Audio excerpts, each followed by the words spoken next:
So the more senior you are, the more options you have? Obviously, it's a fair call, but. Yeah, well, the more senior you are, you get options. Yeah. Like E7 and below, they just send you where you want to go, or where they need you to go. E8s and E9s tend to pick and choose. Okay. Morning, Patricia. Good morning, everybody. Good morning. Are you ready, the sevens? Yes. All right, let me start the meeting since we don't have a chairman. I'll start it and then we'll elect the chair and we'll turn it over to the chairperson, all right? Roll call, ma'am? Commissioner Rushton. Present. Commissioner Sotis Little. Present. All present. All right, pledge of allegiance. Sheriff, would you like to lead us in the pledge of allegiance? Sure, honored to. And we'll have a moment of silence also. I pledge allegiance to the flag of the United States of America and to the republic for which it stands, one nation, under God, indivisible, with liberty and justice for all.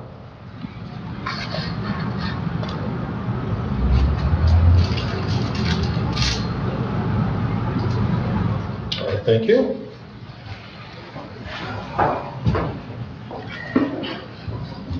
Approval of the agenda?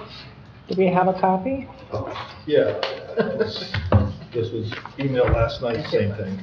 Oh. Yes, thank you for reminding us that the agenda here. I'll pass this on here to our guest, our honored guests.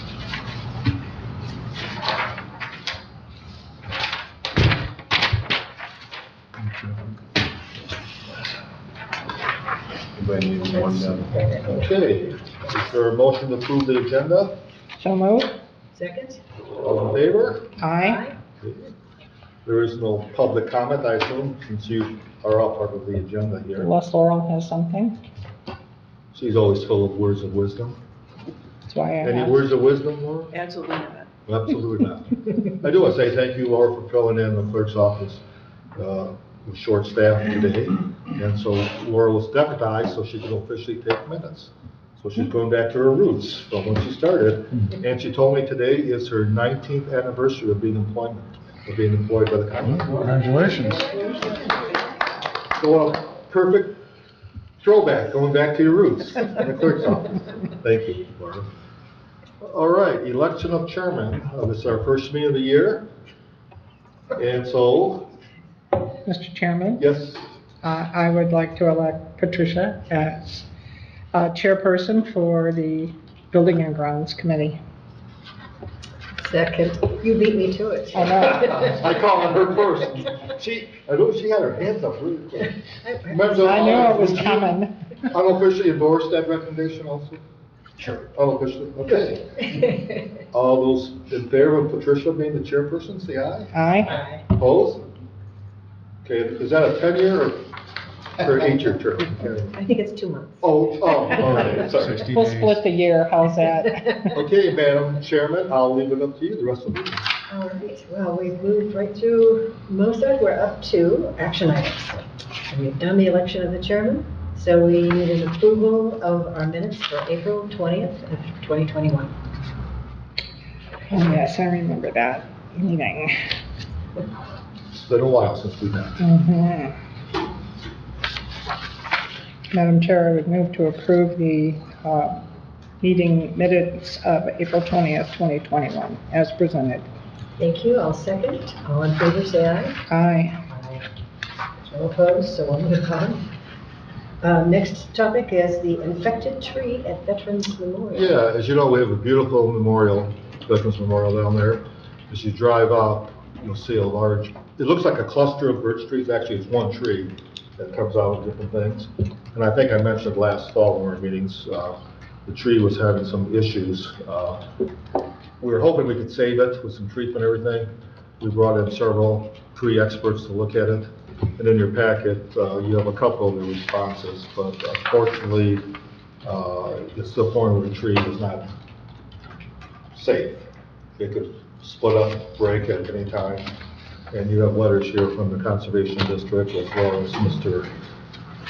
Sellinger, who is a forester for us. He's the one that headed our project at Mounds Community Park. And we also talked to several other people during the tree service that looked at it. And at first, we thought we could do some treatments and options, maybe save it. But at the end, everyone agreed that it's probably in the best interest, unfortunately, to remove that tree before it falls, breaks, or hurts the memorial service or anything. The good news is, Jerry, you want to talk about during tree service? What they Right, offered to do? Josh Daring has offered to take the tree down, grind the stump, and then, of course, clean everything up for nothing, for free, so.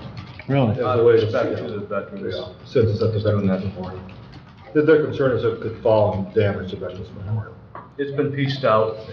I've had, 3 years ago, I had it pruned, had bucket service here to do that. And then we had it injected 3 years ago also. Yeah, hoping we could save it. And, It's a birch it- tree? The clump birch, yeah, down there. And does it have some sort of a disease? It does. Okay. I don't have that. Which, name. no, but It's it's a typical- specific Right, they tried. And to just- birch. If you remember in the fall, probably the upper third of it was dead already.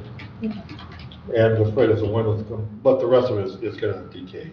Mhm. So, like I said, we got So we're really- professional expertise, and Deering did offer to take it down. I was hoping we could come up with a plan to save it, but as you can tell, did a lot of research, and everyone's saying unfortunately it has to come down. And what's the plan moving forward once the tree comes out? Are we looking at planting a new tree in there? Well, that's what we want, yeah, that would be our recommendation. Well, Have you picked what type of tree, or what did you? no, we haven't, done the root system and whatnot, I don't know. Yeah. We You thought know, we it's not would. gonna be, we'll see. There is a new forester at the Conservation District, Kama is retired, Right. and I've asked her if she could come up with some options for us. And it's, I suppose putting a tree in is better than an object that won't die over time.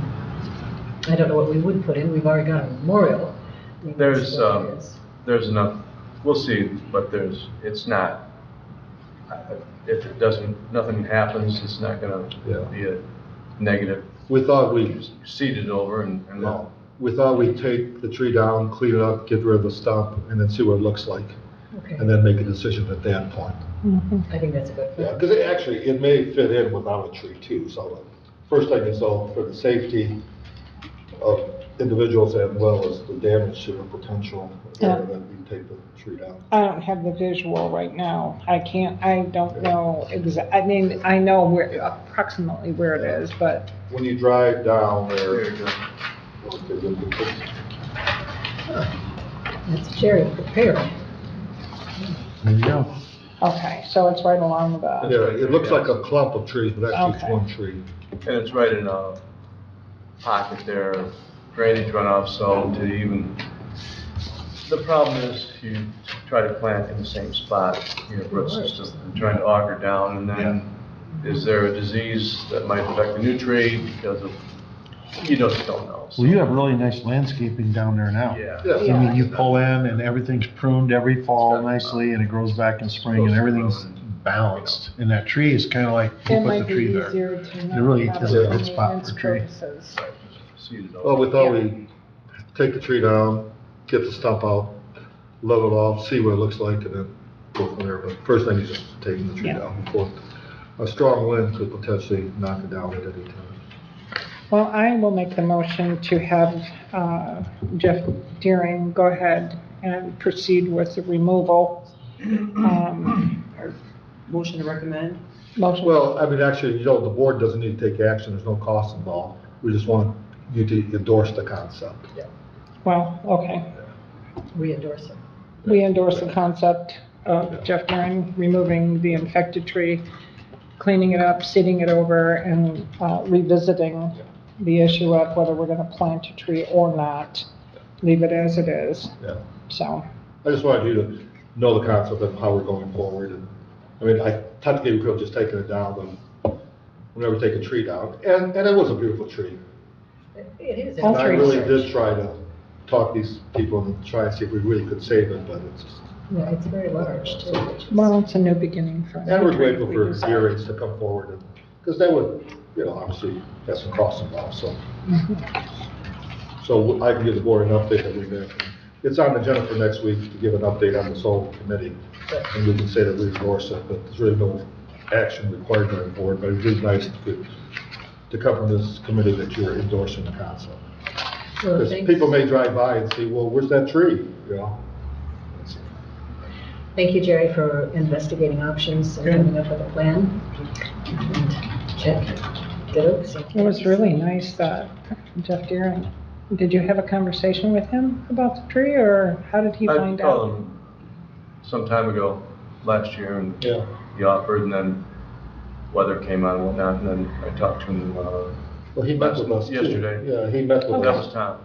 Oh, okay, well, it's during tree service, Tom met with us and, So I talked to Josh yesterday, he's still good to go. Okay, great. Good, excellent. Okay, well, we'll move on then to our next item, which is the building security. no, it's, Space Force Force. flag. Space Oh, I'm Force. so sorry.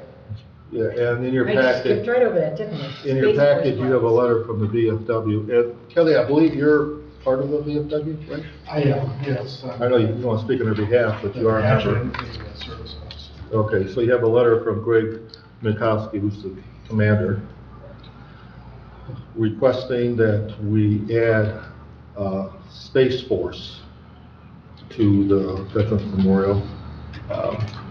Jerry did some research, and Jerry, approximately how much do you think it would cost to have a flagpole and do the landscaping so it would blend in there? Yeah, the thought was to continue with the layout that we have right now, this circular circumference of the different branches. And the spot that's open is where you walk through where the bollards are that I put in. That would be the, you know, people could get around both sides of this.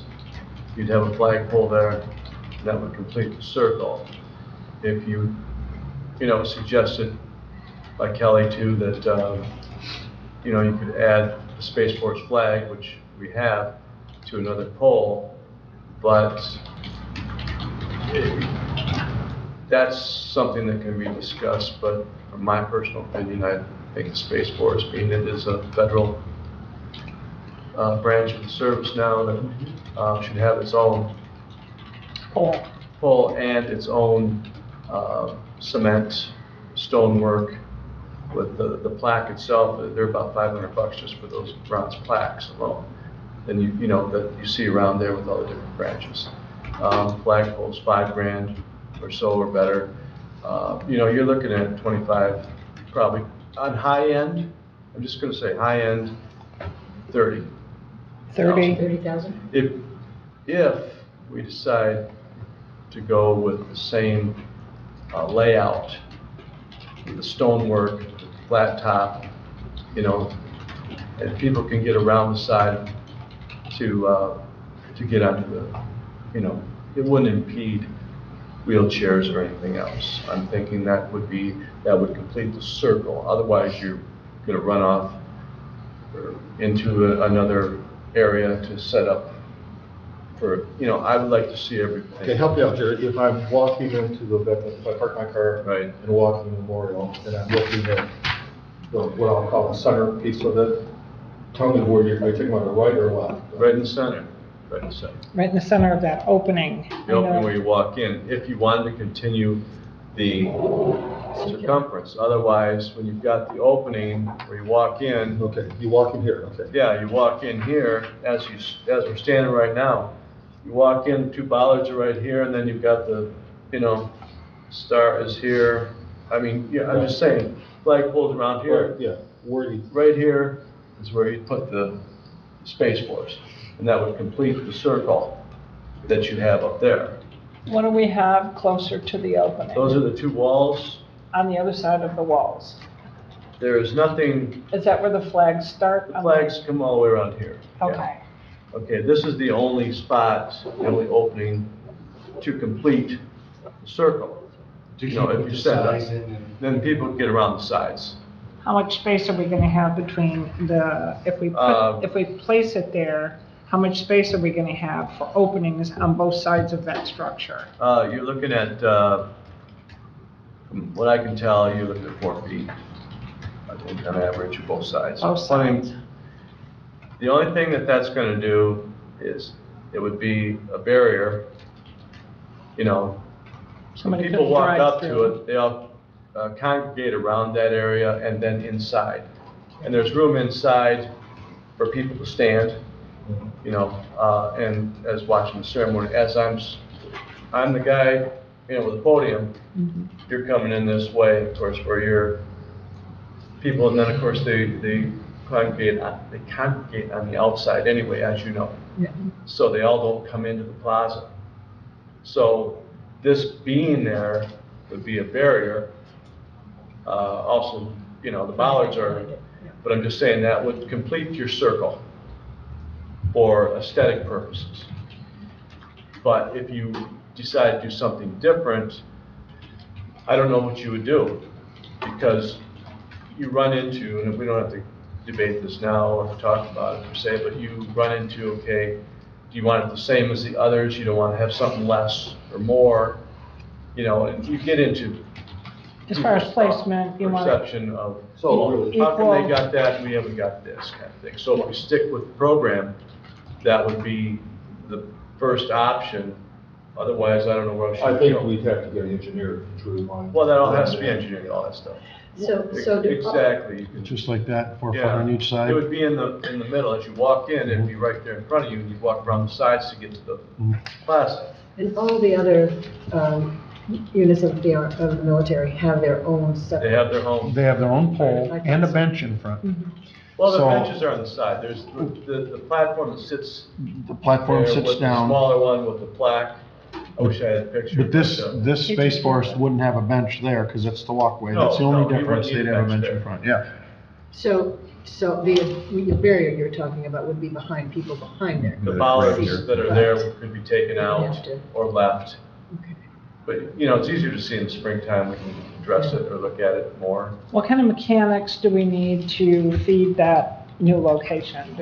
Do we need electricity, No, not at this lighting? time. They didn't, that wasn't part of the plan No, but- because they didn't want to spend the money. Yeah, the So they flags are could not light up good. each flag, which we can do later, but I do have underground power there that I can bring in if I need to. That's what I was I wondering. mean, it's only a few feet away. Right, but we'd have to dig down and bring it over. Well, put it you're up. still gonna have to dig out that area to put in if you decide to go with What other underground infrastructure? nothing there to Nothing, worry just about. the electric, which is close. Yeah, electric's on the outside right Okay. now, and we have outlets on 3 or 4 of the different, I don't know what term you want to call them, Pedestals, well, yeah, the cement, stonework. pedestals, yeah, Yeah, they have power to them.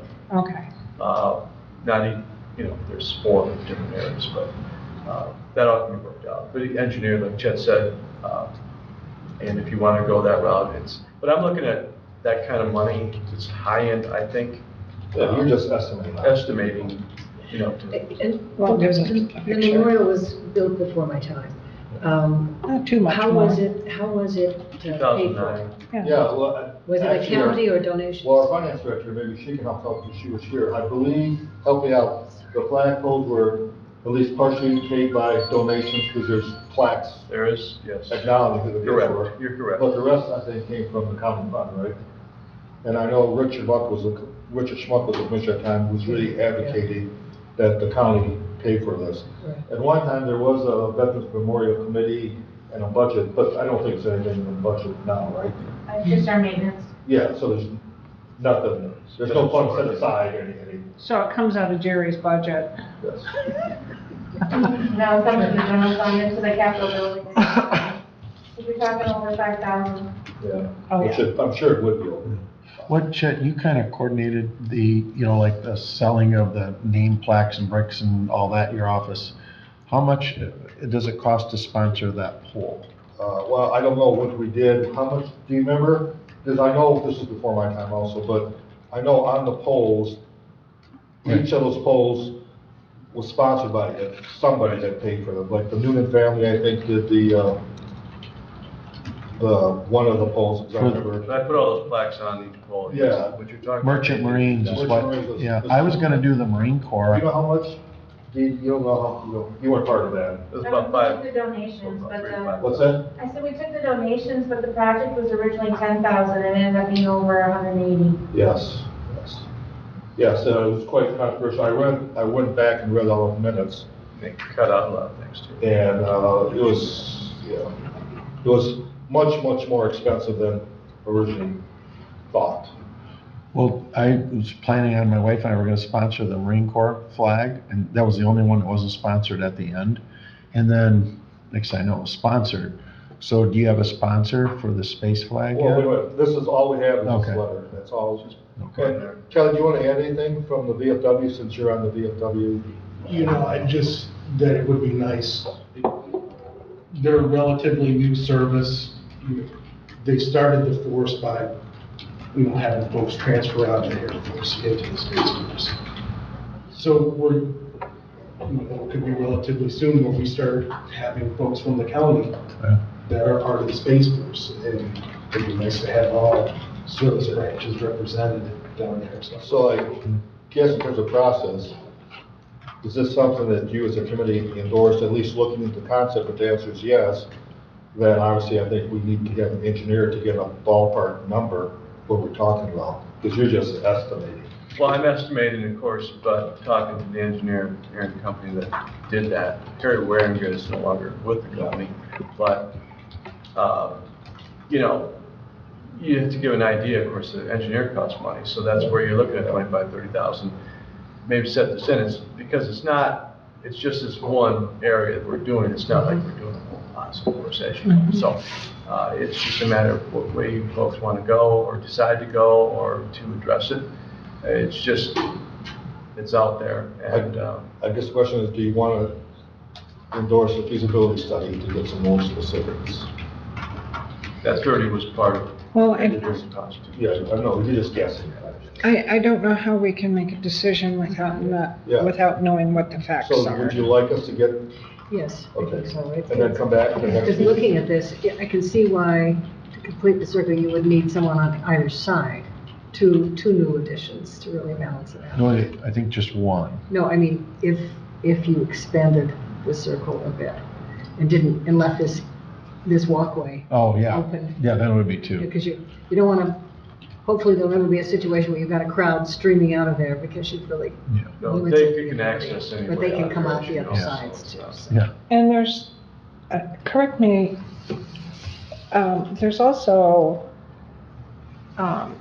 egress, you might say, Yeah, in really. between. They Yeah, can there get is. out by. They can get out, so I don't really think that that's a concern. My biggest concern was So they get a wheelchair. handicap Can you get a or wheelchair? wheelchair, Yeah. and if we can, Even if it was downsized a little bit compared to the others.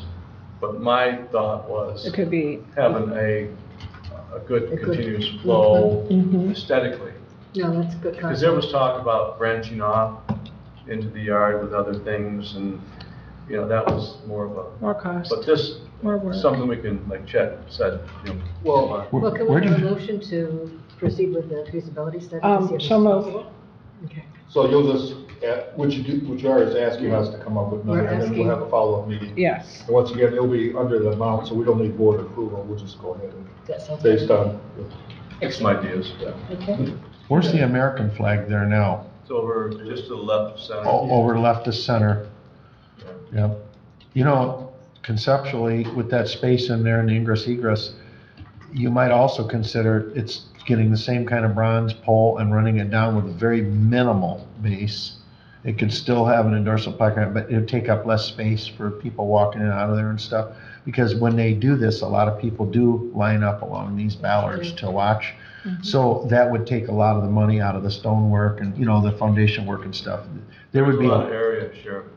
yeah. People can stand, but not a lot of people want to come up front, everybody wants to stay back. Exactly, So, yeah. But that's an idea that you Sure. could just run the pole down there with very minimal. In fact, the pole could actually just go down the ground with some kind of like an enhanced base.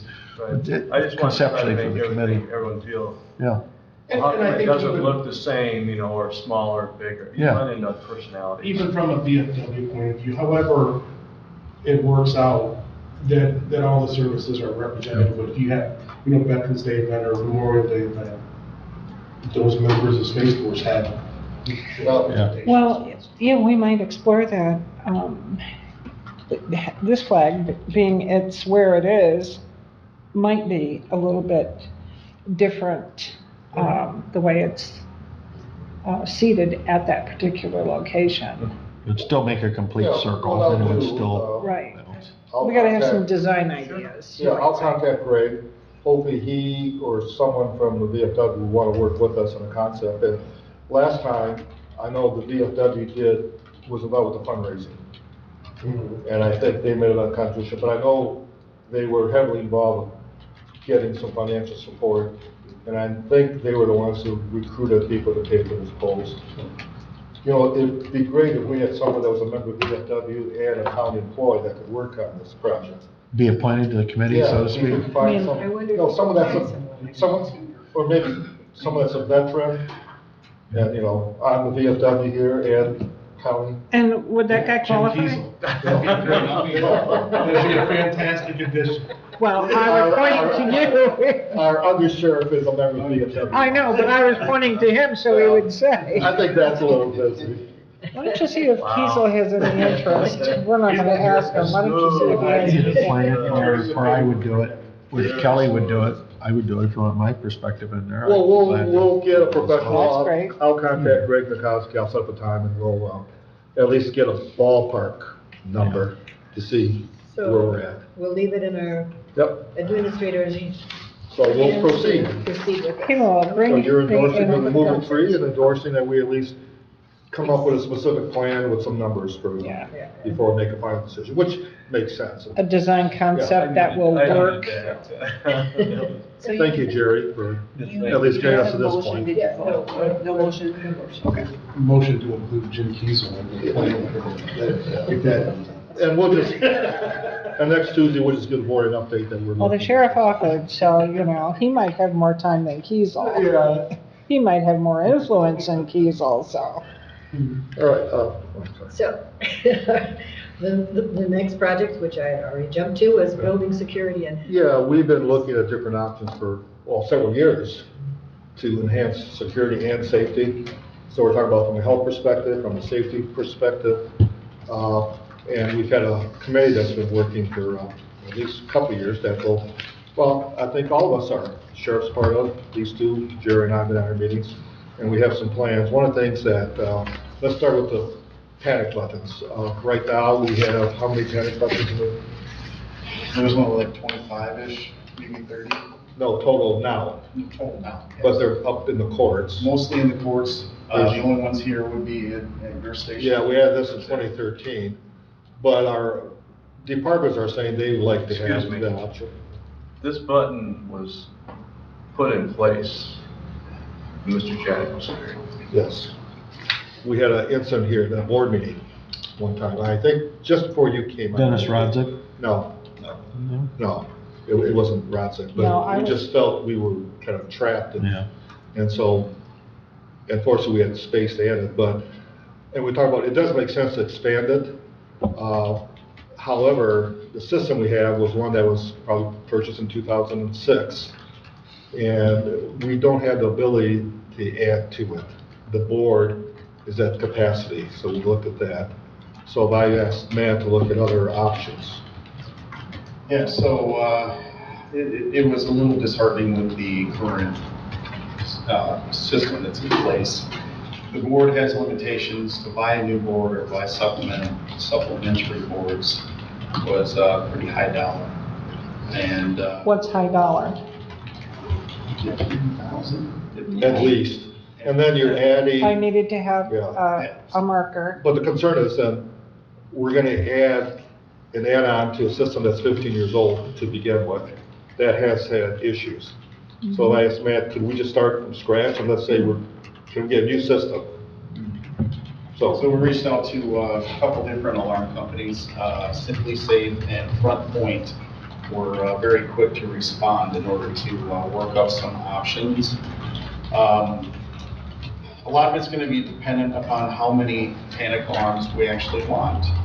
Chet was able to include this, maybe this is a little easier to see. I think that's in your packet. It is, yeah, I think you have a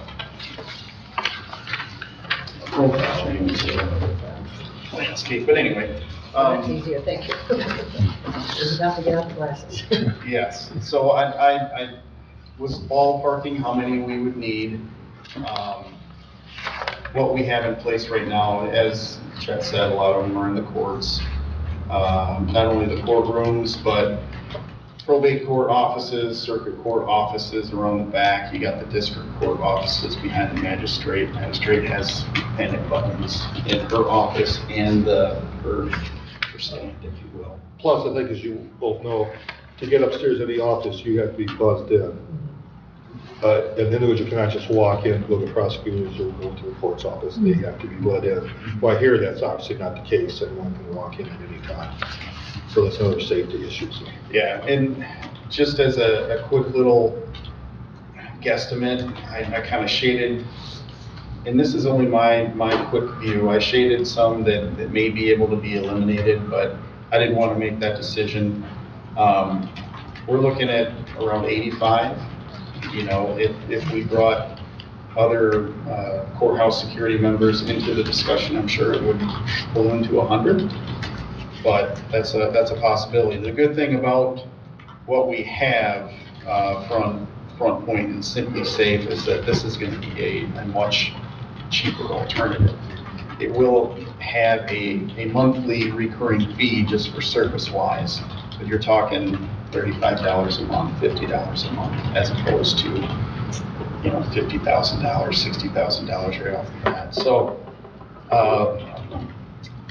Front Point gave me a quote for a 20 panic button system, and it's $1,200.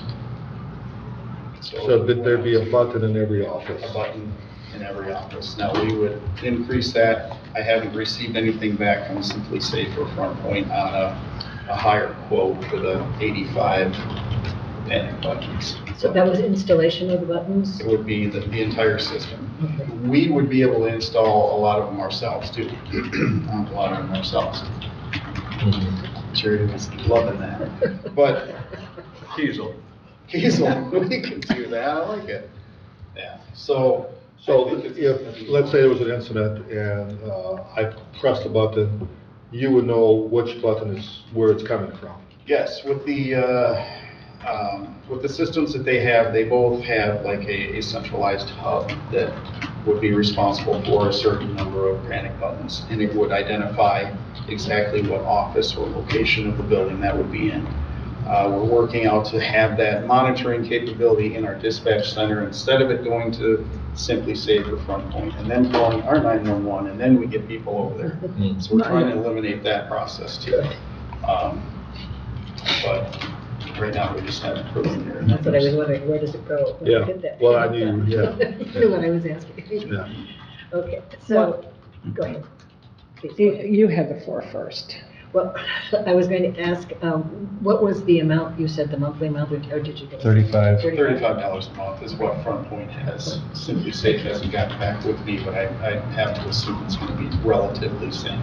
Commissioner Rush. What happens if we have a power failure? There are battery backups with a lot of these. I don't have the specifics on it, but that will be. Well, isn't this building though, have a This building backup, does has a have generator generator backup? backup. Yeah, but it would be a question whether that system was hooked up to. I'm guessing it would be, right? Identify. If you look around, at least in our building, if you look around the outlets, the red outlets are generator supported. Blue in our building is non-generator. So we would be able to identify the power source in order to tie in the system to ensure that it is generator supported. And when a panic button goes off, what's the procedure? As far as how How do you handle the panic button? And what is your operating procedures? when we receive a panic alarm right now, we notify law enforcement.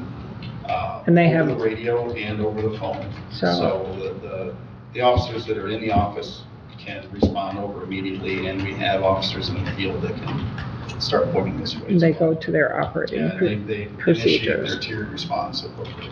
Okay. Are the buttons such that they can't be accidentally set off? Good question. Bump it with your knee? Yeah, I would love for that to be the case in all residential installations, because it seems like 99.9% of the alarms that we receive are false. But you'd rather have a false call than a real emergency. in those cases, do you place a phone call first before you send out? Typically, the alarm company reaches out to either the Owner. residence itself or a key holder, and they notify us, and we just send. We typically don't reach out to the residents unless there's some extenuating circumstances. No, these buttons now be available to the public, and obviously there's some training, so I think, I mean, it could always happen by accident, but the odds are, it probably won't, because it won't be just John Doe walking in, pressing the button. It'll be Right. behind the counter. Our Right. employees would have to press the They wouldn't know buttons. where they were at. I think a lot of, Jerry can work with them on the installation where it is. You don't want it where you're bumping your knee. You don't put it to the Right. side, to the right, away from your knee. I mean, it's, Right. And obviously, if an employee pressed the button accidentally, he or she would probably call right away and say, hey, I'm sorry, I pressed. So what situation is the appropriate use for a panic button? we have a 3-tiered response. It'd be a judgment So call. one of the questions is always gonna be, like, if you're at a board meeting and someone's unruly, then you might wanna touch a button and that would tell us, send a deputy over there, just kind of casually come in uniform. You're basically presence, as we call our first one is present. Our second tier is, let's just say you hit the button twice and that tells us we got a fight going on or someone brought a weapon in the building or there's something like that. And we're gonna come over here like Risk is higher. high speed. Yeah. We'll come over here, we'll have rifle or shotgun, we're gonna run in the door, we're gonna run by people. It's gonna be like when we did that training. And the third level is, once we have, it then would be an active like ES or ERT or SWAT call. Basically, third level is, okay, we've got shots fired, or we've got someone with a bomb, or we've got someone holding anthrax and saying, I'm gonna release it. Okay. At that time, it'd be a full-blown SWAT response. So that's what that tiered response is. And my question is, if we have a medical issue, That's the one. okay, but that That's a- button can be used as a one to notify them that, Absolutely. that, We just don't want to like run in the middle of your Got it. meeting with a Yeah. rifle and say, what's going on? Right, right. When we get over here right away, that could be alerted there, but I would hope someone also call 911. I mean, Sure. because they got to start the medical protocols. right, So Matt, when I was Director of Capital Service at NMC, we put a system in, and we had a code, an internal code that all our employees knew, on a 1 to 4 scale, 1 being the lowest incidence, 4 being. through the roof. Yeah, and the system we had, you could actually press the button, so people at the other end knew that it could be just a minor thing, or it's a major emergency. Would this system allow that, or is it press it once, does it automatically have it?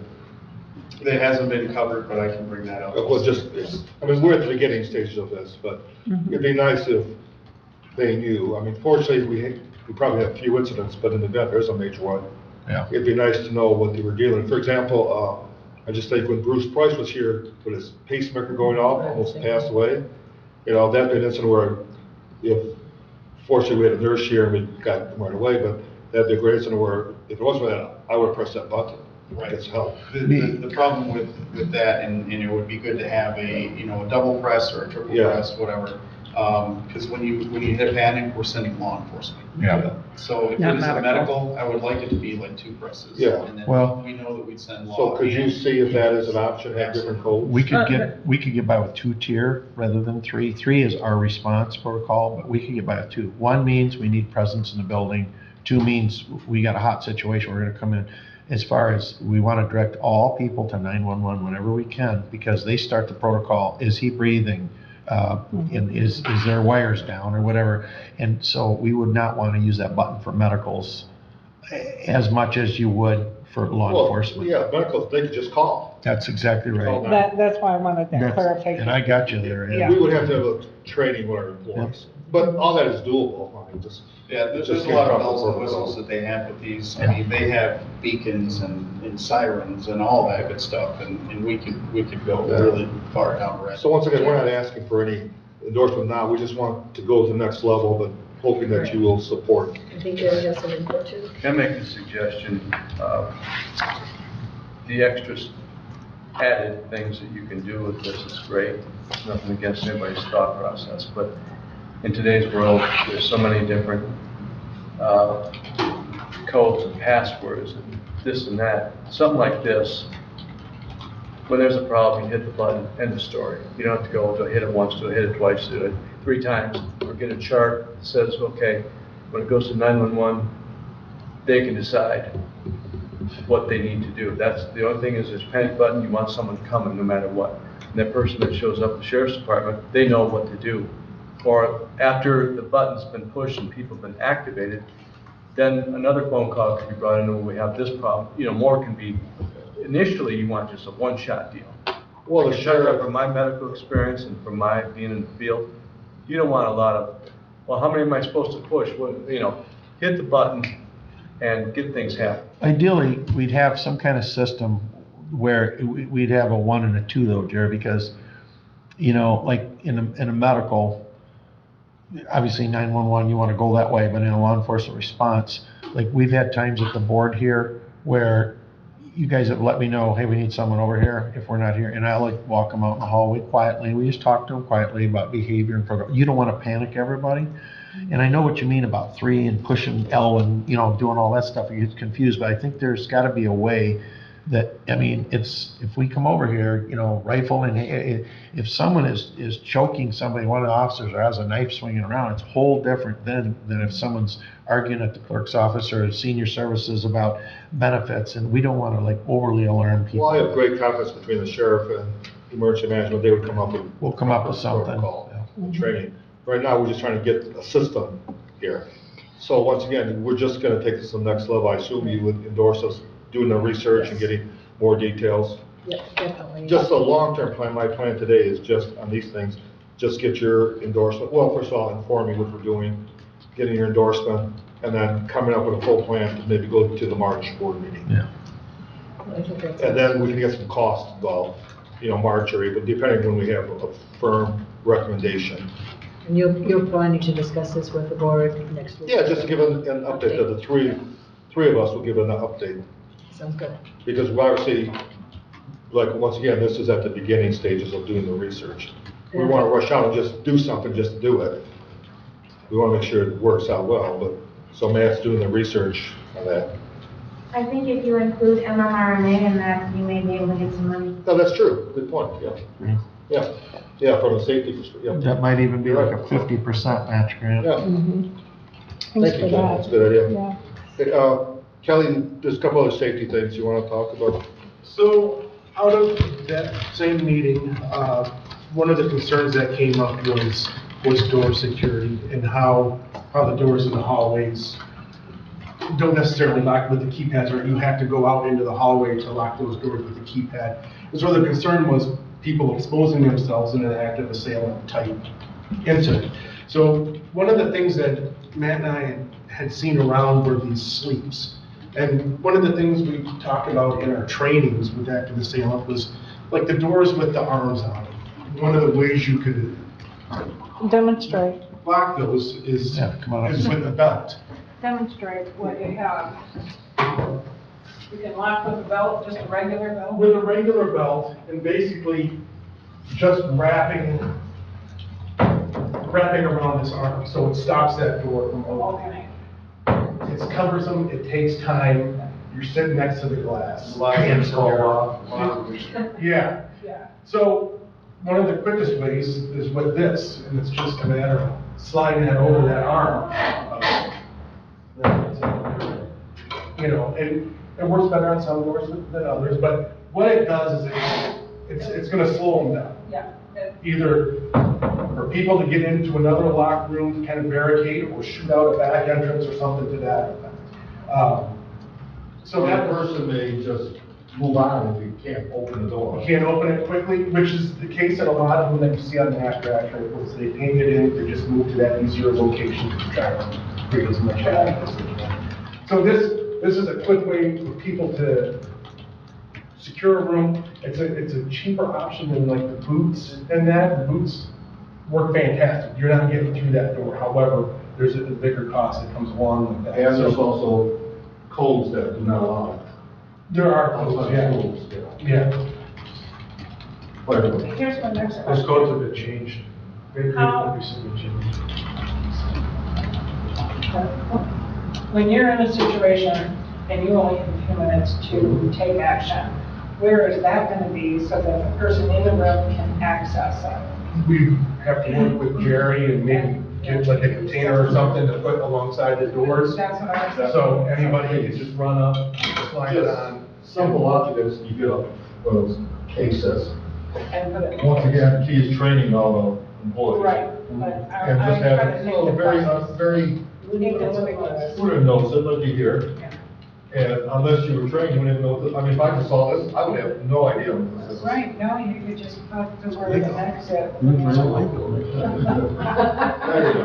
sign on a clip or something. Well, I would not know what this is if I just saw this No, I would either, but I'm just saying. until Kelly showed us in our meetings. Yeah. And even seeing it, you wouldn't know what it was fighting over. I need Yeah, to. right, yeah. But, you know, small inconspicuous, Oh, yeah. that can save you a lot of time and companies. That would be correct. And since our, in a meeting, we usually have law enforcement here, they would know exactly what to do. And it's a one-time purchase, with no monthly fees. And no maintenance. And I would think that the No process batteries. is not. You're right. Well, Kelly has, Well, it's caveman simple, and that's a good thing when things are simple. Just Yeah. like Chuck says, you have no fees, no electricity. And people have a hard time thinking the process, what am I supposed to do first? Keep it simple. Yeah. Yep. What am I supposed to do first? Because they get overwhelmed with the emotions of the, So, you have of the a problem moment, on that. and it's like, You don't need to confuse people, you're right. yeah. So I went around the building and kind of looked at which offices would benefit from this versus which ones would. And really, you just want to kind of lock that main hallway to secure that. The back rooms in that's going to allow people to go back and forth. Because some folks talked about, well, the back hallway, locking those up, and I don't know that that's a good idea for people trying to kind of squirt out the other way, So the main hallways, the upstairs in the courthouses, all those doors are locked. You have to be buzzed in. If the courts are open, there's a bailiff there, an armed bailiff. I don't necessarily know that these would be needed up there. But down the main hallway and downstairs, here in the boardroom, it was roughly 19, but we looked at a purchase of 25. That gives us a $3 discount per unit, bringing it down to $83, which total would be $2,035 for 25 that we could distribute throughout the building and get people trained up. It's a simple solution, It is. That makes sense. yeah, and it could save a lot of lives. And it's, as you say, clean and simple, doesn't cost a lot.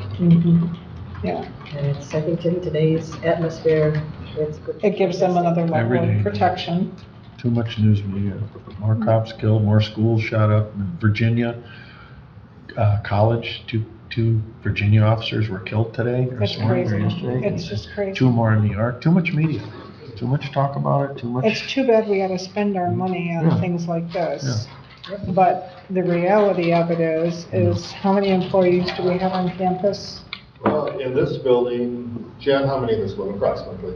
Well, between the two, it's 129. Yeah, but in this building, how much do you think? Well, he's got. We have 45. Yeah, about 80, There. let's just Yeah. say 80. Yeah, well, anybody walking through that front door has access to 80 people. It doesn't take long, We could see if that purchase could also be handled on a. Yeah, a lot of Right. these safety things can, yeah. I'm all for it. yeah. Yeah, too. It's a simple Yeah, solution, and the low cost is cost. pretty reasonable, Yeah, it's like a little bit of training. and we could find money somewhere in our budget, it's for Jerry's or some. Well, like you Our said, finance director can gladly help work with us on this. and if she doesn't, then we blame her. Well, no, we like Jerry, just Or like Jerry. Just like Jerry, it's a lot easier, just like Jerry. Okay, next assembly definitely are gonna do, I already have ordered 2 of them, and, we hope to get 2 more, but Lastly, these are essentially stop the bleed kits. During an active assailant type thing, one of the biggest preventions of death is stopping the bleed. And that's essentially what these do. There's 4 kits in each one of these packs. So, looking at pack in the courts here on this floor and down in the basement, and then 1 over at the sheriff's office. So with the 3 here, you can treat essentially 12 people from, arterial bleed, gunshot, that type of thing. So But there could be other reasons other than just an active assailant. it could be any severe bleed Yeah. kind of thing. It could be an earthquake. It could be, one of Jerry's group getting hurt. Yeah. It can be anything. Somebody who took too much work, Uh, bleeding out. Yeah. Just like the AED boxes, these are alarms, so if anybody opens it, Mm. the alarm goes off. and That's kinda interesting. Makes people aware that something's happening. Mhm. So individual just open up these packs. And then there's 4 individual packs in it. And then, there's instructions, call 911, and then, I already did that. right?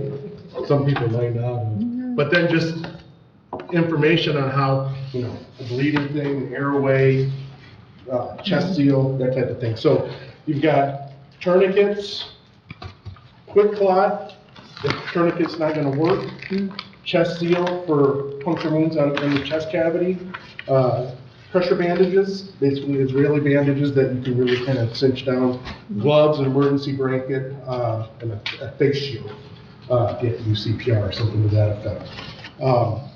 One of the things you asked about was the training. So what we would do is kind of incorporate training on these kits into our active assailant type annual training that we do each year and the emergency management training that we do each year with all of the staff here in the building. So we would just kind of go over that. We could work with the fire departments to maybe come in and do stop the bleed training to help them with that, but they've really made this dummy proof as well. On the box, you've got this little code, this code number, and there's an ad to do, download an app. So in that training, we could put the instructions for folks to download the app. Once you open that app up, it comes up, you hit the button, it says take a breath, call 911, put your gloves on. Then there's a picture of the human body, and it says where are they bleeding from. And there's different areas that you touch on that. And based on that area, okay, if it's a major bleed, put a tourniquet here. If it's not, you use the quick clot. If it's an airway type thing, how to position the head. It walks you through each step and how to do this type of thing until EMS gets there. Show them your app. So I there's didn't enough, bring it. Oh, you didn't bring it? Okay. I have there's some. enough material in each pack to serve One person. one person. Correct. And maybe more. I mean, if you have one individual that's, Right. shot in the arm, you put a tourniquet up here, and you find another person that's got a shot up here, you stuff the quick clot in that, and you're good to go. Or if you need multiple chest wounds. You can mix and match, or just use it on one person. It would all depend on the scenario. This is, we talked about a long time, when we set up a security meeting, that we have to have these things in place over here. We carry all that stuff with us, but they're called IFACs, individual first aid kit. Mine is for me, that is for you, and we do that so that you're not a burden to someone else. So these IFACs, they're in all soldiers and police are carrying these now.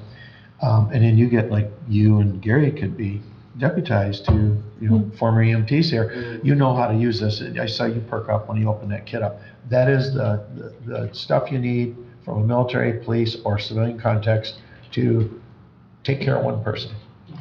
That you can use it for multiple people like that. Like you say, one might need a tourniquet, that's great, but you'd have 12 in this building, plus whatever response comes. So EMS is gonna have them, we're gonna have them. My tourniquet's in this pocket here, I have another one right under here. We have first aid kits. The thing is, when we go into remote locations like this, we come over, let's say there was an incident, like in the back of this, there's tourniquet in there and quick clot, all that stuff we're carrying right there. So if you slice your hand with a paper cutter, and it's a huge, slice a finger off, people are gonna panic. First thing you wanna do always is call 911, it gets the whole system going. Next, you can go there and instantly, with that training app and everything else, the quick clot can be applied to like fingers that are missing, but it can't be applied to like lungs or heart or head. And it walks you right through all that, it dumbs it down really nicely, because like you said, you wanna keep it real simple if there's an emergency, so. What about triage training? For the lay public, I don't know. Well, when it comes to utilizing the resources in the pack, you know, if you got a person over here that has got a certain type of injury and a person over here with another type of injury, and you can use one of those things for this and one of those things for this, that person needs to understand, they need to look to see what they have as a whole, knowing what they have in their kit and deciding what they're going to apply to each person so that they don't put what should go on this guy and have nothing for this guy. So that's why a simple triage or, Might be part of a CPR and first aid Training, yeah. Or bring in the fire department to do that. Mhm. The challenge that we will have is multiple renditions of it or offerings. When we did our annual training, we always have a primary and a makeup, and then we'll do a third one. That may not work with the fire department, so we may have to make that a little bit more mandatory. well, I'm just saying that you should bring that into the mix Yeah. when you're discussing these kits, because each item that's in there has a specific job for a specific type of injury. And, you know, it's like I say, when you have an emergency, people are not thinking, and they go to, oh, no, grab, and it's like, oh, that's not working, and they'll grab for something else, while somebody else over here has the same desperate need this guy has, and, you know, you're using up your resources, but you're not using them efficiently. All part of the training module. Yep, Right, that can be done so- annually. And a very basic one could be added Mhm. to our. Yeah. Yeah, you have to get them to think first before they act, Because it is, Pete, because state it's, it and then repeat it, because people are not going to pick it up unless they have the kind of training you do. you don't get too many more chances than the first chance to try to save a life when you've got a very serious situation. And that's all I'm saying. Right. You guys know that. From experience. Yeah. Do you have a You know how specific important that is. space identified for these? Yeah, so these would essentially just go in the center of the hallway, the quickest for people to get to. This one right out here. Yeah. Yeah. Yeah, on each floor, and then over in the sheriff's office by our AED, there in the hallway as well, so it's quick. Everybody knows where it's at. It'll stand out, so it'll just matter of getting with Jerry and figuring out when we can put them up. So let's assume that we have to use a pack. How do they get replenished? That would just be a matter of contacting the company, and you can get the individual packs replaced. Okay. You don't have to buy the whole kit. So two of them are here. I thought should move sooner versus later.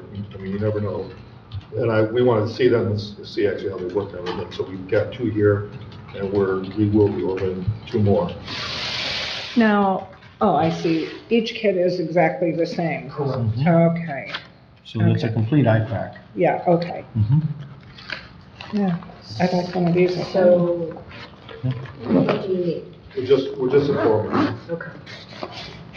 I think this is And another fabulous. and I've asked them to come and inform the board too. This is all part of our safety program. This is good. This is I'm sure something Jerry we need. suggested all of this, didn't you, Jerry? Yes, I'll find out. I knew that. You bet. So thank you, Kelly and Matt, for. Thank you very much. Yeah, it's important. Well, you just never know, you know. No, and being forward-thinking is Yeah. the best position to be in, so thank Well, you you know. very much. The old Boy Scout motto, Always be prepared. Was never a Girl Scout, but I know the motto. Well, I was a Boy Scout, you know, grandma, so too many years doing And that. my wife was a Girl Scout leader for, two girls, 6 years apart, so I don't know how many years that was total, but many years, ate a lot of Girl Scout cookies over the years. And they were stored in our garage for a while, so. Is there anything else on the horizon that you see for security or health? Well, health is our next. Thank you for bringing that up. We have Okay. one more health issue. Obviously, COVID is Right. here with us to stay, unfortunately. And air purification is a big issue. And I gotta give the sheriff credit first. He brought this to my attention first. And I've done some research, and I really think the best product is the one that's in there. But if you look here, we actually have one here in this room. I brought one from our office. Yeah, these are samples, and I have a pretty poor sense of smell. I had surgery when I was a kid and so forth, but You brought this here about 2 months ago to me.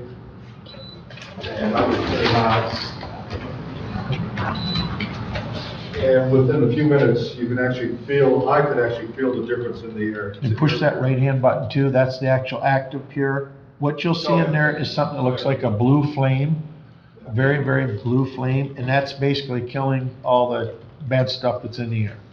And Like you said, within a unit few alone minutes. is enough for this whole air.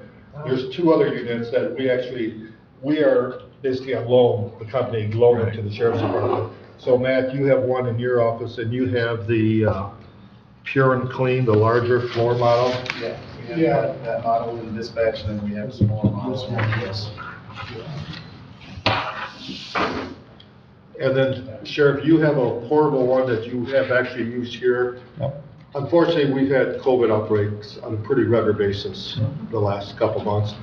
And, for example, we've had them in this building where people were, the sheriff was kind enough to bring the unit over and talk about it. Well, basically, it's a decontamination unit, so it's 3 levels. That's your first level, which monitors your air all the time and keeps things clean, right? The second level, when you have a larger area, is what Kelly just had in that picture, they're right here. And it's a little bit larger, takes up a little bit more room, and it's quite a bit more. How big is it? I got. No, that's the small one. Yeah, that's the small one. Okay, the smaller one. That's the one we have in dispatch. Okay. Yeah, that's that. The little, okay, the flip-flop. So that, basically, the third level that Chet's talking about, it's a big yellow box, it's got gallons of fluid you put in it, you pour it in, we come in here. Let's say you had a board meeting and someone's hacking and coughing and they said, I have COVID, okay. We're gonna decontaminate this room, everybody will come out, we'll fog it, it literally looked like chlorine gas in here. I was in it when we defogged the first time over in dispatch over at the jail. And I said, I want to see what this is like. How bad is it? They said, well, it could make your eyes water, whatever. I sat right through it. So in other words, it's not toxic or it's going to hurt anybody. And a few minutes after it's applied, it's done, you're over with, and the room is decontaminated. So that we can move it around. We have one for the jail and for the fire departments. We have another one for the sheriff's office, and where we come over here we've done it multiple times over here. Yeah. Todd Roush is in charge of that. And he has all those materials in his office, and he just brings it over and basically does And it. it takes about how long? Not 30 minutes. I was gonna say, 15 about half an 30 hour, minutes, I yeah. was thinking, yeah. Say it takes 12 to 15 for the process, and give it another 15 minutes before you come back in the room. But again, that's after an exposure, after something you know is bad. So Do you know what the chemical is that's being used in the units? the company Active Pure, Mary Panic, Jim Panic's wife, is like a biochemical engineer, that background. She's working with this company, with these people. I don't know what the actual. I don't know if it says, I don't really see if it says They've got actually what just type of chemical it's documentation, used. documentation from medical studies and scientific studies. And what's amazing is, I don't know if you can sense it yet, but already I feel like a cooler air in here. We're sitting, 15, 20 feet away, and you can already feel like there's just less pollen in the air or dust or whatever. So if there is an outbreak, Mhm. say someone is in here, would that unit take care of it? That takes- sufficiently, that- or you wouldn't need to fog? Right, well, if we think there is, we'll come and fog it anyway. Yeah. But that basically This is- gives you. Shares, I think this does the AR, it doesn't do the surface. This is more what I would call proactive, and that unit is Is more reactive. reactive, yep, that's exactly right. Well, and it would deal with air, not necessarily. Right, not so much surface stuff. This stuff we spray is on the surface of everything and then it's done. So I don't know what the expense is, but are these? Well, if you look at of- the back page has a price sheet. Do you have these in any of the other offices? No, these are just samples that they were kind enough to give the sheriff, and he gave me one for this room. So all the sheriffs, when we have sheriffs training and conventions, we talk, these people came in, presented, and everybody start grabbing them. And they are proven all over the place right now, aside from the sheriffs, but the sheriffs did it. And so they came and said, hey, do you want some of these units to try?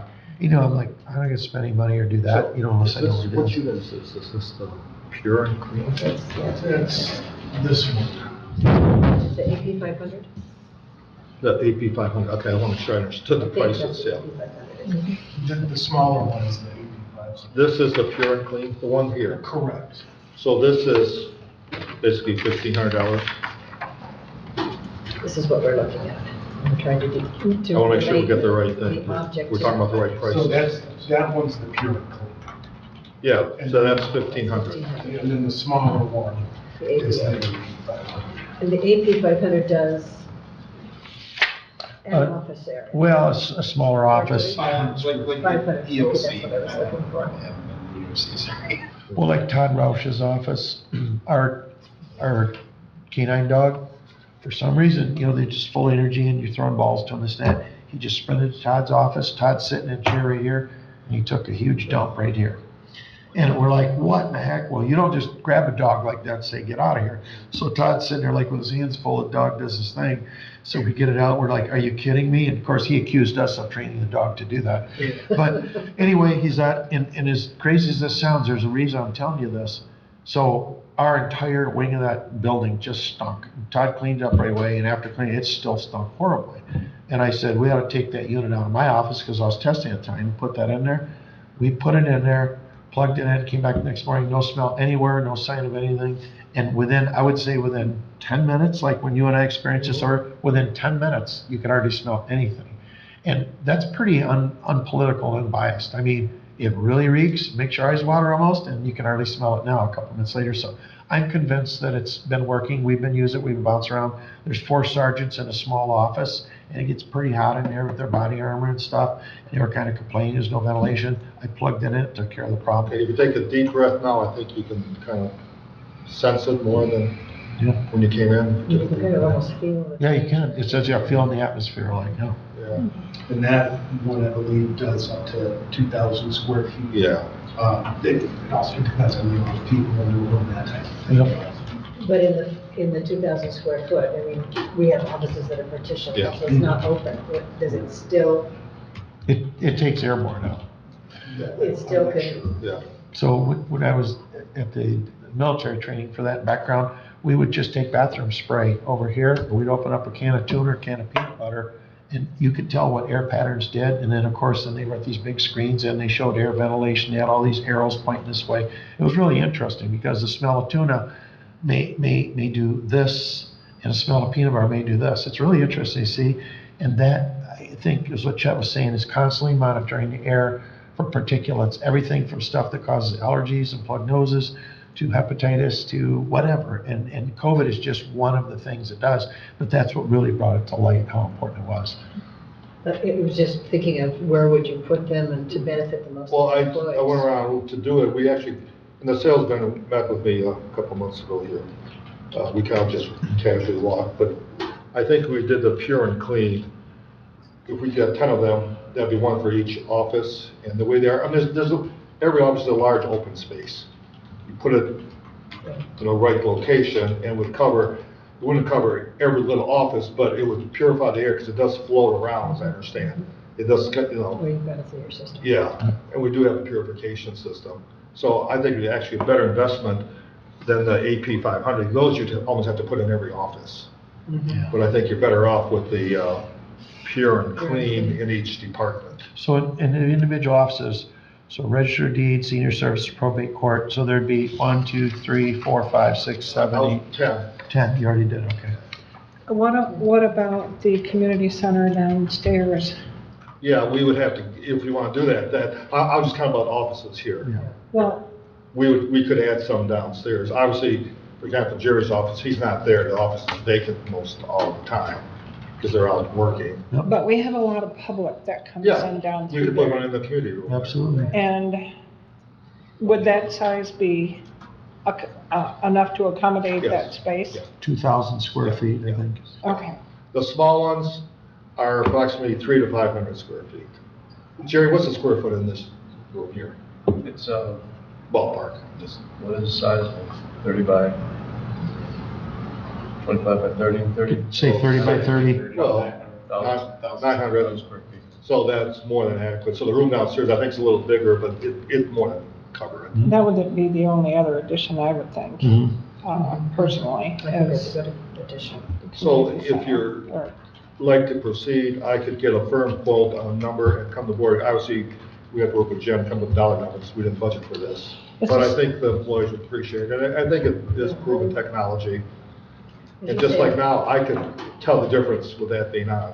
Well, doesn't our art money cover this? Well, if you want to take from art, but I brought this up at one of our art meetings, and Commissioner said, let's just take from our general budget. I mean, we haven't voted on it. But I mean, this would qualify. Oh, definitely, yes. Totally, and that was my original idea when it came to chat But- with us. Yeah, but tell Commissioner says, we have enough money in our budget, we could just, I mean, that's up to the board. to Yeah, but do decide. they realize that we're looking at putting 3 new towers up as well? Well, that's, I mean, that's a discussion. This is what I'm saying. So I would like to know what qualifies under art This would qualify. and what, of course, towers, do towers qualify under art? Well, you remember now that the definition of lost revenue, Yes, but then, that basically anything we want to do basically outside of pension and taxes would qualify. But even without that, yes, this would qualify, yes, towers would qualify. Okay. This okay. is just right up the alley for her. And my personal opinion is, given COVID is here to stay, Yeah. and given our rate of employees contracting COVID, I think it's just a very Well, I will- important safety measure. I will work with the sheriff and we'll come up with a firm proposal and come back, because we are having some special board meeting. I don't know if I have a firm plan ready by Tuesday, because board package is going out today and tomorrow. Yeah. But because we have special board meetings coming up, but I want to get your endorsement first. Absolutely. I think you've got it, yes. Like I said, I was a little, you hear all these sales pitch about things at work and, air purification, and then, especially now with COVID, I'm being swamped with all these promotional stuff. So when the sheriff brought this over and told me how great it worked in his area, then I plugged in there, because like I said, my sense of smell is pretty poor, and within a few minutes, I could feel the difference. I go, oh wow, this really does, and I had done some research on this. Yeah, If it does what it says it does, it's an added protection for the Well, when it people talks about 99.98% reduction, Yes. and includes COVID as part of that. And, Oh, yeah, I yeah, see so that. that's pretty impressive. Don't think they could claim that if it didn't. Yeah. So the answer is yes, There's a lot of COVID, research your in it. ARPA funds could definitely be used. if you get on that website. All right, I will call, I believe his name is Jason, and the sheriff and I will get together with him and come up with a firm plan to put at one of our future meetings. Excellent. I just turned it up to high while we were talking here. I think there's 4 fan levels I turn up to high. That's as loud as they are.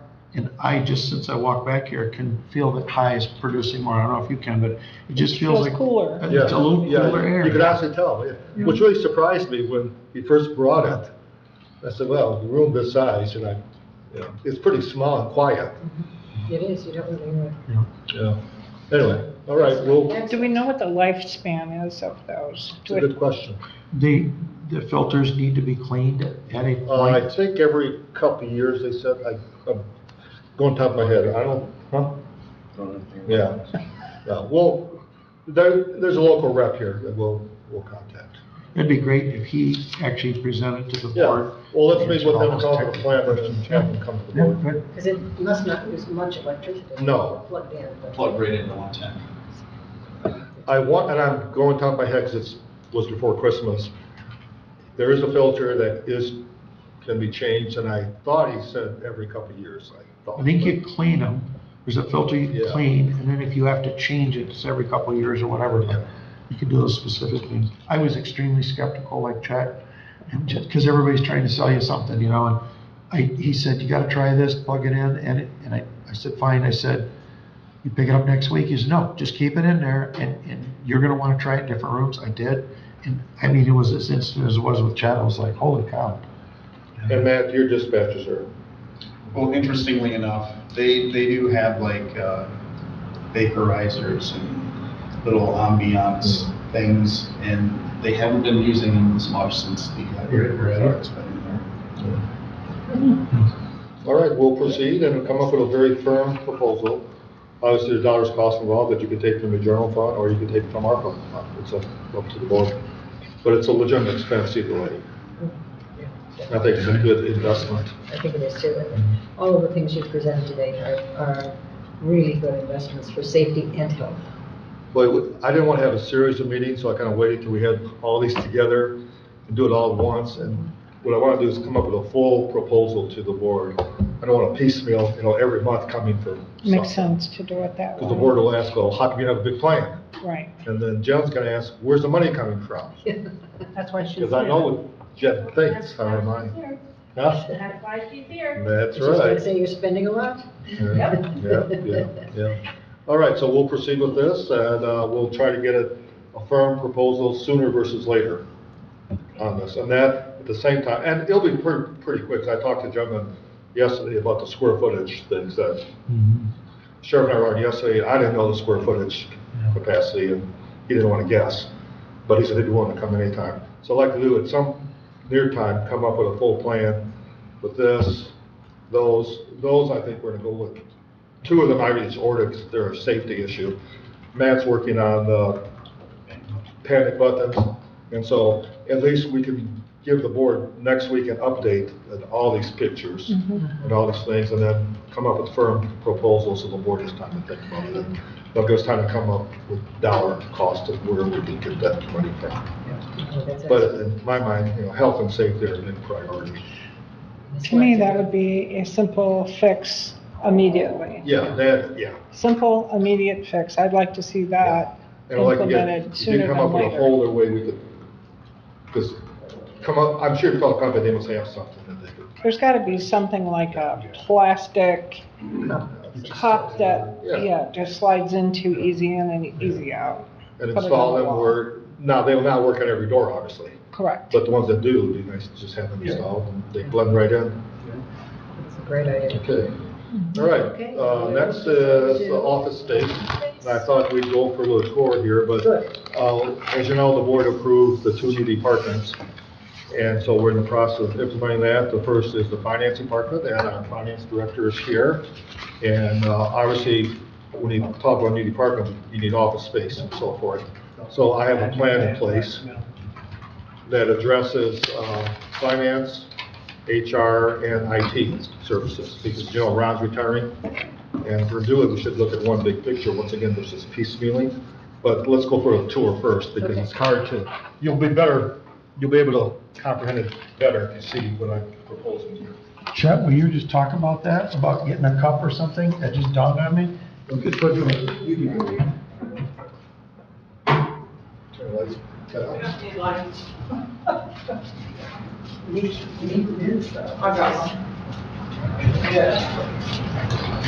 Well, I thought it was helpful for you to see the big picture here. Okay, are we ready to start again? Yes, we are. So actually, I don't have a firm proposal today on that because we don't have cost or anything.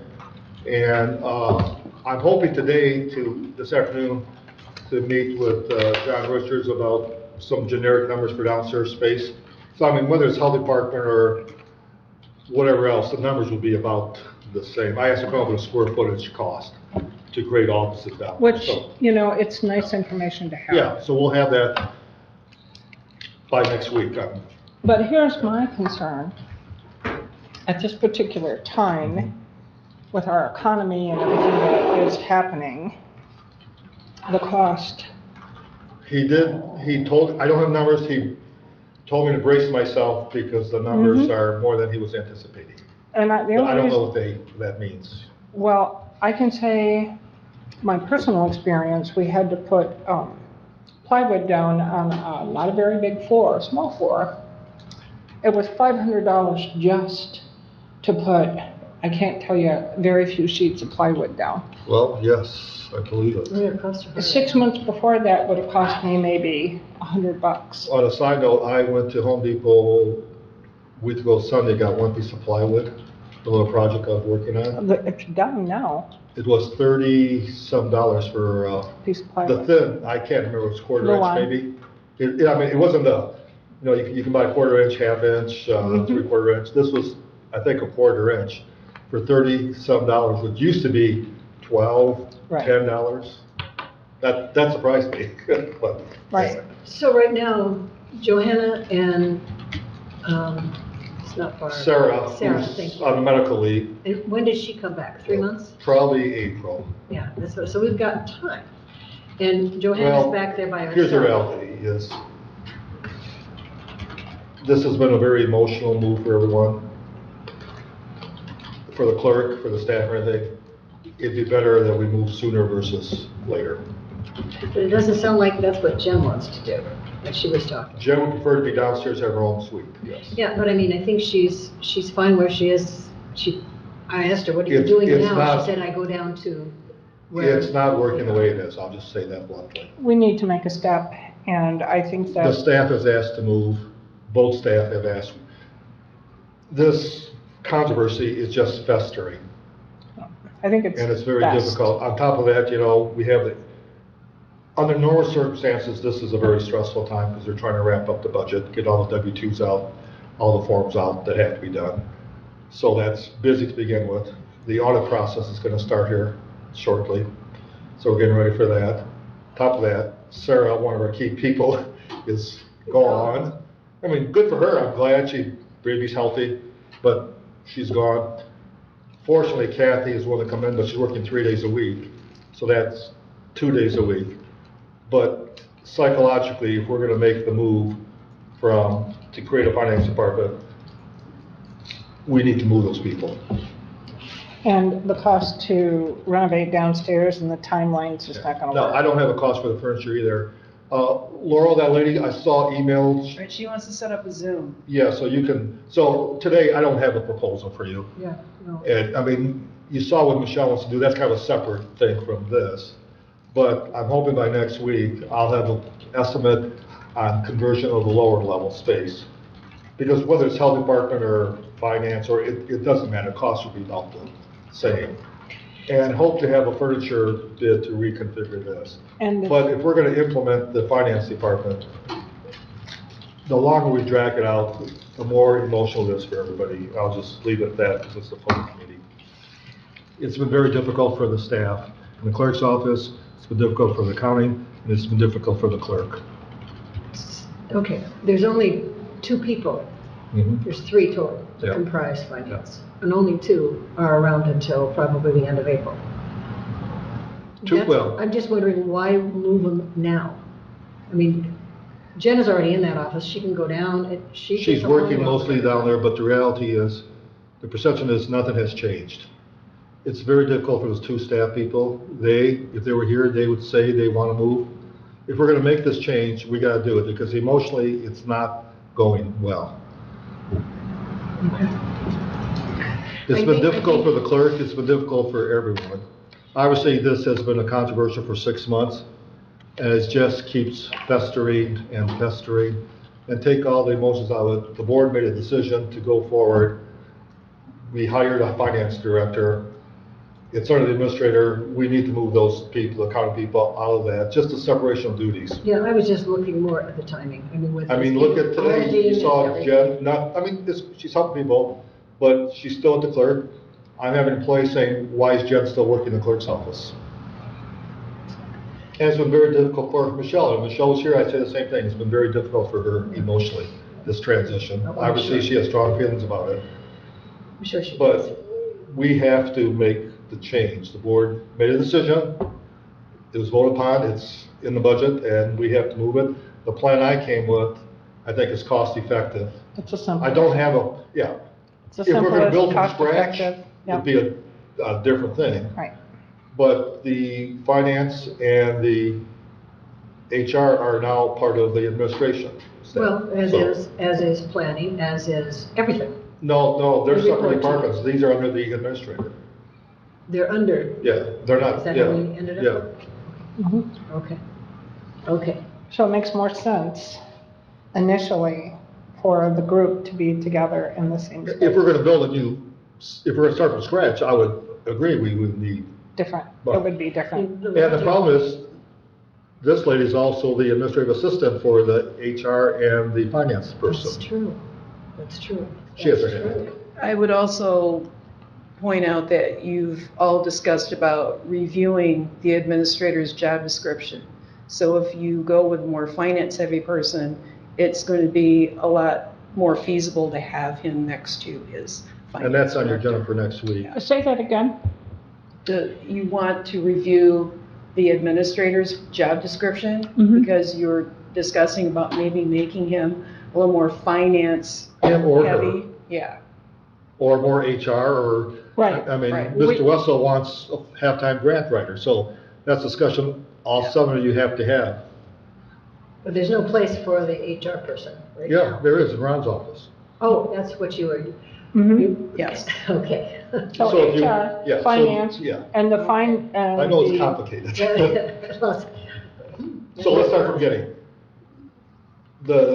Take the names out of it. Yeah, The finance director is in the office that you've seen. and across the hall would be the staff. Ron is retiring, he'll be gone in April. Today, we're in the process of interviewing for IT people. Okay, there's a workspace downstairs that you saw. Yep. There's one next door, and where the accounting staff are now, that would be a good workspace. He's not open to public, he doesn't have meetings. Whoever's our new IT person could use that space downstairs, or across the jail when he's there. We can move the HR into Ron's space. Because that person also, Laura's the administrative assistant for that person too. So if you're gonna have a administration department with the administrator, finance, and HR is what the board decided, they should be together. together. No, I understand the logic now. Yeah.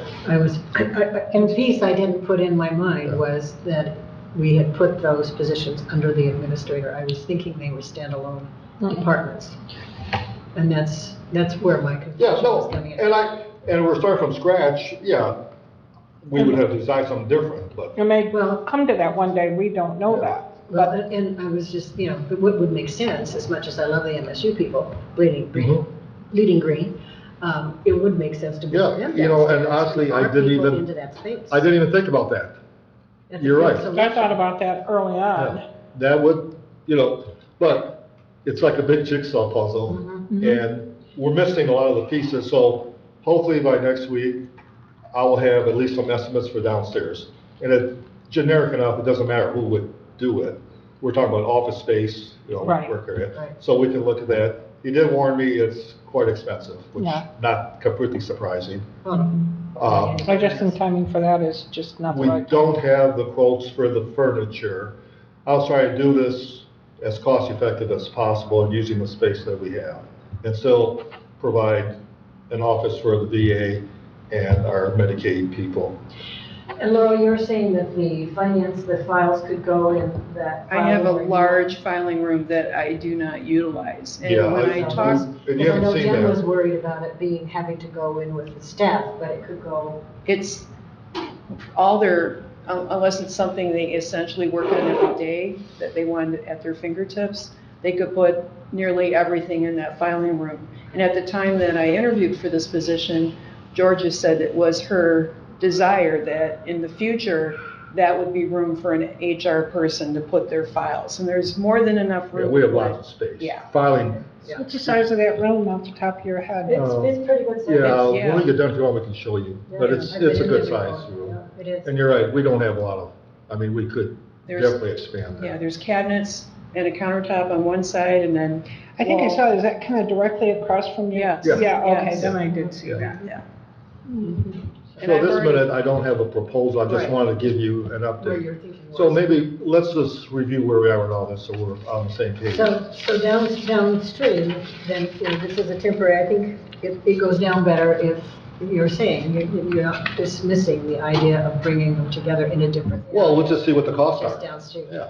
Right, but for me, right now, the most cost-effective and the most, what makes the best common sense because of what's going out there in All the right, industry. so let's summarize. So if it were temporary, though, you wouldn't have to spend that much on furniture, because if you're really looking at. I guess the board's gonna have to have a decision. I'm not gonna be here past December, hopefully, so you're gonna have to make some long-term Okay. decisions on a lot of things.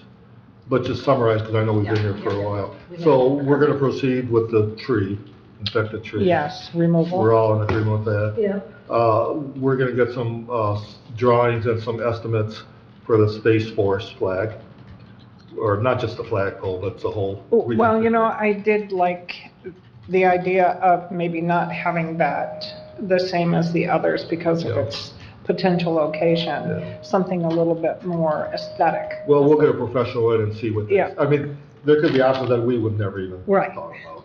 Well, that's what I was hoping, Yeah. that we would look at that. So on the building security, we're gonna proceed with getting firm cost on the, health, I forgot what they're called. Air freshener, we'll call it, Yeah, the firm cost on those, door locks. boots, or whatever they call them. We're gonna Slides. proceed with the, healthy, medical Kits. Yes. and, getting estimates on the panic buttons. Yep. A whole new system, which is something that we really need to do. And then the office configuration, I will have, estimates on the lower level this week. Michelle has firm prices, right? I believe they're firm. Yeah, I mean, you do, we don't have for the other Yes, I ones mean, yet I though. have a bill. Okay, So we'll put together and have an update to the board on all these topics on Tuesday. we probably should know what that bill looks like before we, Yeah, Mel, do you have that? do you mind? No, give me a couple minutes. I'll get Oh, some yeah, copies. yeah, great. That way we've got that going in. So we kept you pretty busy today. It was enjoyable. I was a little mouthy today, I apologize if I offended anybody today. Sometimes I get a little mouthy. Well, not sometimes. It's okay, I make it. You're never that way, are you? She can relate. She's not saying this, she's got a mask on, I can't see her look in her face. She's hiding her. I know you're Her eyes don't give her sometimes, away. most of Some the time. some people's eyes. Yours don't. I know what you're thinking. No, I said, I tend to be on the quiet side, so you paired well. And your comments are always, were very good today, I mean, in terms of. Outside the box sometimes. Well, you Well, know, and this is. Well, a lot I think we all have Yes. different experiences that we can bring to the Yeah, table. and this is yours, I mean. I Well, this really is appreciate a it place like to have that. dialogue and look at different views and opinions. Mhm. Because just some ideas came up today that no one else ever thought about, so I that's think the purpose. those for the doors are the great idea. Very simple. It's simple, it's immediate, and it gives whoever feels threatened, it gives them, that level of security. Well, whatever we do for our employees, I think. Yeah, How many people are in MSU anymore? I know Barb retired. No, but they replaced everyone and they added they added a great person, so it's, Is it 6? I'm going down the office in my head. You've got 1, 2, Bridget. 3, at least 6. Yeah. Jen, you know I'm total? thinking, I know it's 4 for sure, That's what I that thought. are generally here between Rob, Annette, Bridget, and then, Rosalie, for sure. And then I there's know the Nate- great, yeah, Nate comes and goes. and, I can't think of his name, he's from Iran, Ishmael? Ishmael, she said it's Ishmael. Ishmael, and, Don't ask me to pronounce his last name. Are Rob and some of the others out in the field a lot? well, Rob typically is, Annette and Bridget are for sure all the time, and Rosalie is mostly 2, is like more of an officer, so 3 for sure. and Nate, and the other ones are in and out. Yeah. I mean, it varies, sometimes they're here all the time. And sometimes they can work from home, where Annette and Bridget wouldn't be working. Michigan State does allow their employees work from home. Yeah. that's what I was wondering, I'm not quite sure how large their space is there, but. It's pretty large. Yeah, it would accommodate both finance and HR. You might just have to reconfigure, meaning taking off like a couple of the barricades, you know what I mean, or not barricades, I don't call them barricades, but Yeah. the dividers. Dividers. To make it more open. Yeah. So it's Yeah. a separate, I think kind of those are separate all, cubicle kind of. those are all portable Yeah, I things. think so. And even the walls that are there, I think, are not load-bearing walls, I would assume they're not, so. So I think there's a lot of options that we have yet on the table that we can look at, moving forward in the future. Which is good to have dialogue about this. Some things, ideas came up that, in a perfect world, if we could find space for Michigan State, I would say yes, they don't have that much foot traffic. Right. No, Their employees are not here on a regular basis. Right. no. That's what I was thinking.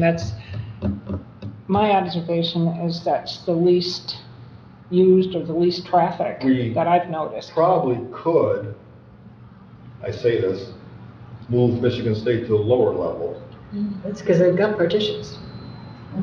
You And they wouldn't have do, to build especially now out. with COVID, they They could. work remotely. Yeah, you quite a could, bit. and that would save a lot, I mean, that would, Yeah, I mean, Jen, you're here to recommend, there's not much walk-in basis in Michigan State office. I mean, sometimes so they'll have the farmers and stuff, but a lot of times it can also be a dual purpose, that those people are going to soil erosion. So it's kind of like you put MSU and soil erosion in the basement together. It's kind of a, makes some sense. if that's what you Yes. want to do. It's something that you can look at over time. Yeah. Well, I just even wondered with the partitions the way they are, could that be done now? I don't know, well, Yeah. Let's keep it simple for right now.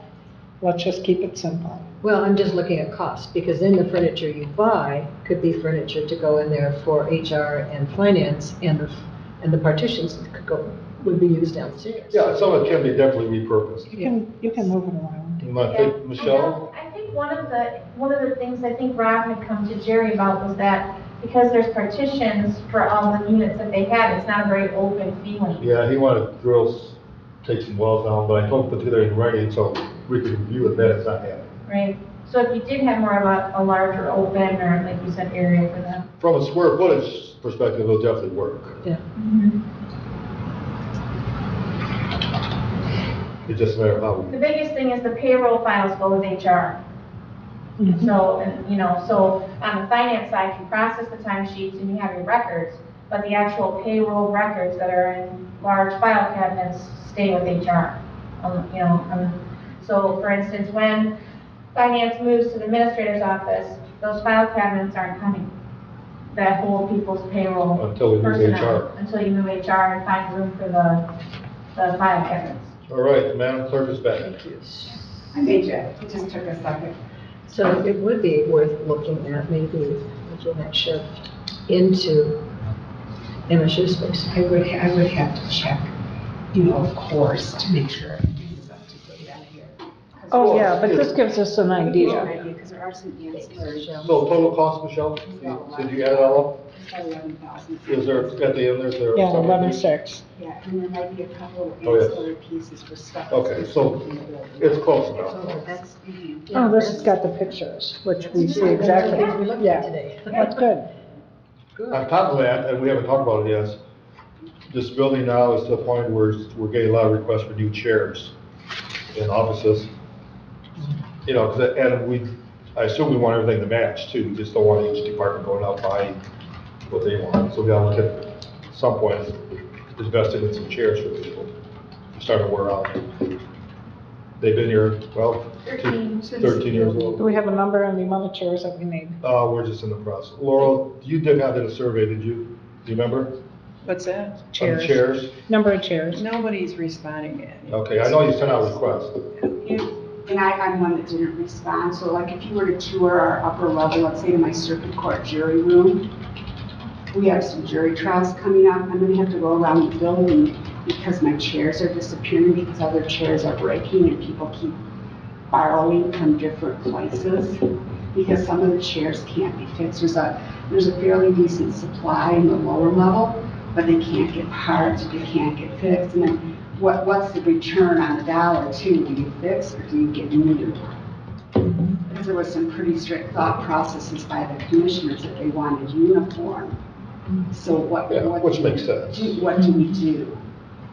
So I just have a mix, and it's fine, we're very comfortable in them, but we don't want to go and do something that's contrary to what the board wants from the appearance standpoint.